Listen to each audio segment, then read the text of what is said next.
A woman and her boyfriend are in jail tonight, arrested on charges of serious bodily injury to a child. This after EMS found a 9-year-old relative unconscious on Thursday at an apartment complex north of downtown.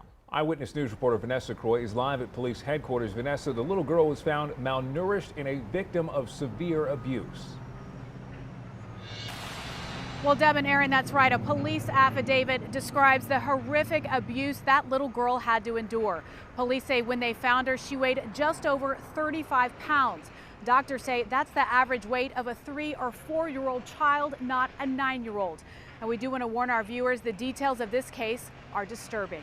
Now, according to that police affidavit, EMS responded to the Blanco apartments in the Beacon Hill area after they say LaKendra Williams called 911 saying the child was unconscious.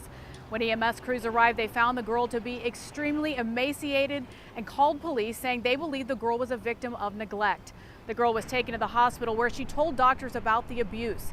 And according to investigators, the child said Williams and Williams's boyfriend, Walter Hawthorne, were hitting her with a dog leash until she passed out. The girl said Williams and Hawthorne had handcuffed her ankles and repeatedly punched and kicked her. She also told investigators she was starved. A doctor said the girl's temperature was so low she was on the verge of hypothermia. According to that affidavit, Williams told police the child was suicidal and often picked and scratched at her skin and had quit eating 2 weeks ago. Authorities say Hawthorne told officers the girl was evil and was just trying to get Williams in trouble.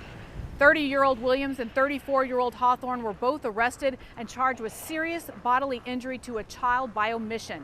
Investigators say Williams said she was trying to get the child into a treatment center, but both of them admitted they hadn't even thought about taking the child to a doctor. Their bond was set at $100,000 each. And Deb and Aaron, if it couldn't get any worse, the child tested positive for COVID-19 when she was at the hospital. We don't have any word on her condition tonight, but doctors say she's just lucky to have survived. Reporting live downtown, Vanessa Croy, KENS 5 Eyewitness News.